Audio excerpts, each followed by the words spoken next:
हाँ बच्चों, तीसरा पॉइंट देखिए।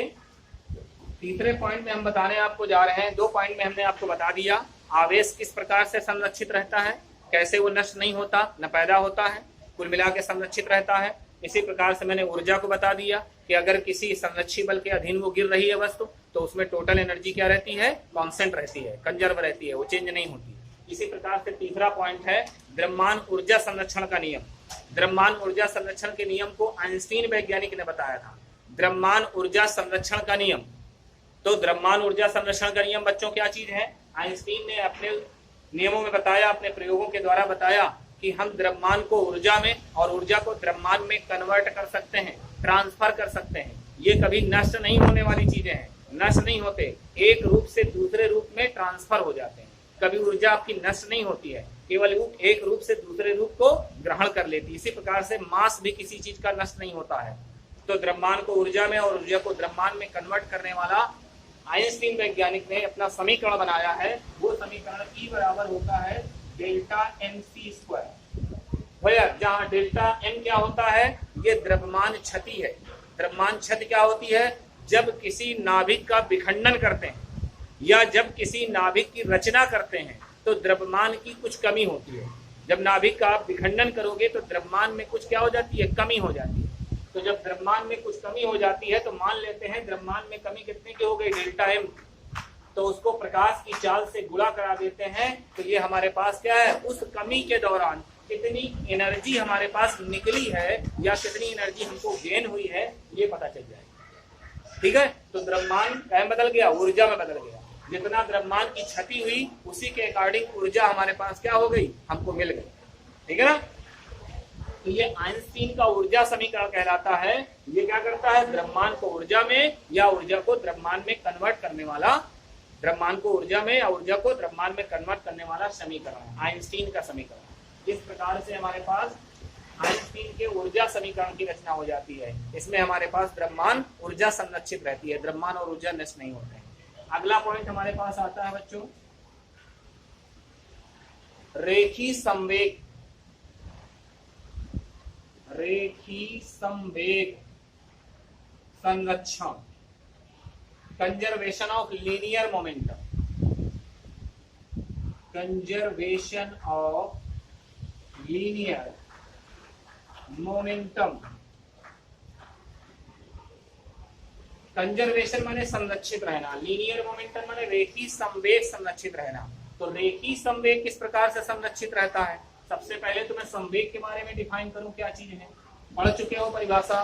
संवेग को P से डिनोट करते हैं। संवेग बराबर होता है m/v, अर्थात द्रव्यमान और किसी वस्तु के वेग के गुणनफल को हम क्या बोलते हैं, संवेग कहते हैं।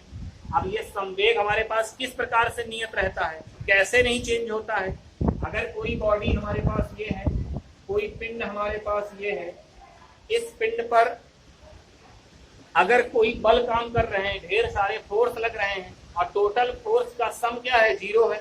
जैसे एक बल ये लग रहा है, एक बल ये लग रहा है, इसको F1 कहा, इसको आपने F2 कहा, इसको F3 कहा और इसको आपने क्या कहा, F4। किसी पिंड पर ढेर सारे बल लग रहे हैं और ये बलों का जोड़ अगर 0 हो जाए, अर्थात किसी पिंड पर टोटल बलों का जोड़ 0 हो जाए या उस पिंड पर कोई वाह बल कार्य ना कर रहा हो, तो उस कंडीशन में संवेग संरक्षित रहता है। उस कंडीशन में संवेग क्या रहता है, संरक्षित रहता है। अगर किसी बॉडी पर कोई बल कार्य ना कर रहा हो, बाहरी बल, या बल कार्य कर रहे हो लेकिन उनका जोड़ क्या हो जाए, 0 हो जाए, तो उस प्रकार के पिंड को हम विलगित निकाय भी कहते हैं, आइसोलेटेड सिस्टम कहते हैं। विलगित निकाय वो निकाय होता है जिसमें टोटल बलों का जोड़ क्या होता है, 0। तो अगर किसी पिंड पर कोई वाह बल कार्य नहीं करता तो उस समय उसका रेखी संवेग संरक्षित रहता है। अर्थात कहने का मतलब वाह बल की अनुपस्थिति में P1 = P2 हो जाएगा और P1 को लिखेंगे m1v1 बराबर m2v2। ये रेखी संवेग संरक्षण का नियम है। ये आगे चल के बच्चों अगर हो सकता है अभी थोड़ा सा आपको कम समझ में आए तो परेशान नहीं होना। ये आगे चल के जब मैं चैप्टर पढ़ाऊंगा तो चैप्टर में इनको और डिटेल में बताऊंगा। अभी ये केवल इस चैप्टर में इंट्रोडक्शन है, केवल इनका परिचय दिया गया है। तो अगर किसी पिंड पर कोई बाहरी बल कार्य ना करे, कोई वाह बल कार्य ना करे, तो उनका रेखी संवेग नियत रहता है, वो चेंज नहीं होता। बात क्लियर हो गई? ये हमारे पास लिखा संवेग को P1, पहले वाले संवेग को P1, बाद वाले संवेग को P2, तो m1v1 बराबर m2v2। ये रेखीय संवेग संरक्षण का नियम। अगला पॉइंट आता है हमारे पास कोणीय संवेग संरक्षण का नियम। कोणीय संवेग संरक्षण, ये जिसे बोलते हैं कंजर्वेशन ऑफ एंगुलर मोमेंटम।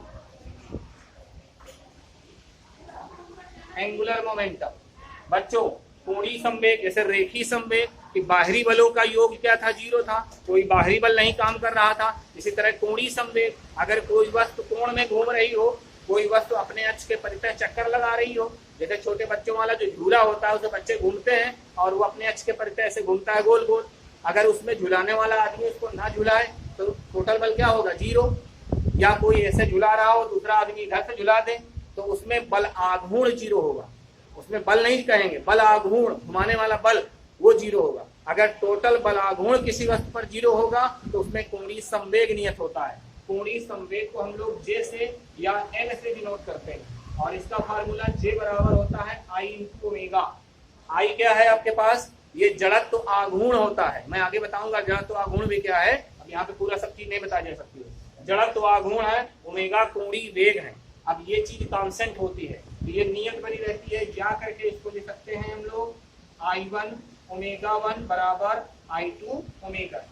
ये चीज इस तरीके से हमारे पास क्या है, कोणीय संवेग वाह बल आघूर्ण की अनुपस्थिति में हमेशा नियत होता है। अगर कोई बाहरी बल आघूर्ण लग जाएगा तो ये नियत नहीं रहेगा। इसलिए वाह बल आघूर्ण अगर किसी वस्तु पर कार्य नहीं कर रहा तो कोणीय संवेग क्या रहेगा, नियत रहेगा। ठीक है बच्चों, इस चैप्टर में इतना ही आपके लिए सफिशिएंट है। इससे 60 क्वेश्चन पूछे जाते हैं, लॉन्ग क्वेश्चन इससे नहीं आते हैं। फिर भी मैंने काफी हद तक काफी फंडामेंटल चीजें आपको बता दिया है। इसी तरह से पढ़ते रहिए, मेहनत करते रहिए और अगला चैप्टर हम शुरू करने वाले हैं जो तुम्हारे उसमें काफी चीजें पूछी जाती हैं। पढ़ते रहिए, मेहनत करते रहिए। Best of luck.